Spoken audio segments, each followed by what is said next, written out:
Okay, let's unpack this for you. We're diving into the different timelines for bringing new learners into education programs in Tennessee. Our goal here is to help you quickly get the key info from our sources because it's quite a varied landscape there.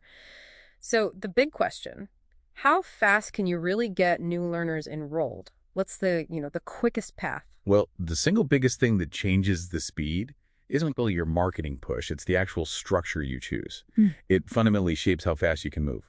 The fastest lane, hands down, that's using existing homeschool umbrella programs, specifically church-related schools or CRSs. CRS is right. So these aren't new schools being built. No, exactly. They're established groups that give homeschooling families the sort of legal cover they need. And because they have this distinct status, legally speaking, they can often do same-day enrollments. Yeah. Families can literally enroll any time of the year. Wow, same day. That's incredibly fast. It is. And it's a huge plus for parents. Often means no state TCFE testing. That's Tennessee's big standardized test. And it really simplifies the paperwork side of things. Less admin, fewer reports. So yeah, for bringing in individual learners quickly, this model is a total game changer. Okay, so that's almost instant enrollment via CRSs. That's one side. But what if you're thinking bigger, like setting up a whole new private school or a new church school from scratch? That sounds like a totally different ballgame. Oh, it's a stark contrast, a completely different journey. Starting a new institution like that, you're looking at a multi-month process. Often it stretches into multiple years. Years? Why so long? It's all down to the regulations and these fixed annual deadlines. For instance, thinking about the 2026-27 school year, the application window for that only opens January 5th, 2026. And you've got hard deadlines, like getting your fire marshal inspection requested by May 31st, 2026. Plus, for CRSs to get fully accredited, they typically need a whole year of operating first. Okay, so the difference couldn't be clearer. Near instant versus potentially years of planning and process. Precisely.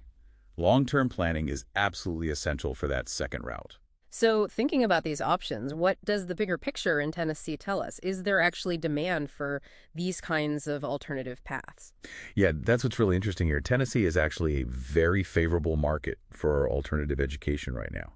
We've seen huge growth in homeschooling. Get this, a 77% increase just between 2017 and 2022. 77%. Huge jump. And private school enrollment is climbing too. Part of what's driving this seems to be challenges in the public school sector. Like teacher workforce issues, vacancies have nearly tripled in some areas since 2021. This isn't just a problem for public schools. It's parents signaling they're actively looking elsewhere. So families are definitely searching for different options, flexible, maybe more values-aligned choices. It sounds like a real opportunity. It absolutely is a very receptive environment for new programs if you approach it right. Okay, so if you're launching a program, how do you effectively reach these families? What are the key strategies? Well, it really boils down to, I'd say, two main things. First, you absolutely need a clear, compelling reason why families should choose you. What's your unique value? Then you got to tailor your message. If you're talking to homeschoolers, ditch the education jargon. They often left the system to get away from that. Focus on practical stuff, cost effectiveness, maybe internet safety if you're online, things that matter day to day. Right, speaker language. And what about reaching faith-based families? For them, the advice is often meet them at the watering hole. Basically, go where they already are. Partner with local churches, youth groups, maybe Christian radio or media. Focus on your mission, be clear about it, and share authentic stories. Transformation stories, not just lists of features. Makes sense. Connect with the community, tell real stories. But even with great outreach, what's often the biggest hurdle for families thinking about these options? Yeah, often it comes down to cost. Financial accessibility is huge. So how can programs tackle that? This is where state programs are really critical. Tennessee has things like the Education Savings Account, the ESA, and the Individualized Education Account, the IEA. These are basically state-funded accounts, like scholarships or grants, that can really open doors. They make private options possible for families who couldn't otherwise afford it. So promoting these state programs, maybe offering your own scholarships too, that can significantly widen your potential reach.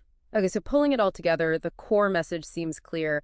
How fast you recruit learners in Tennessee really depends on the path you pick. It's almost immediate with those umbrella CRSs, or it's a much longer haul if you're building a whole new school. Exactly. And this whole shift, more families actively seeking out these flexible, values-driven alternative paths, it really raises a bigger question for all of us to think about. As this trend continues, what does this growing interest in alternatives actually mean for the future, for the evolution of our traditional schooling models, not just in Tennessee, but maybe across the whole country.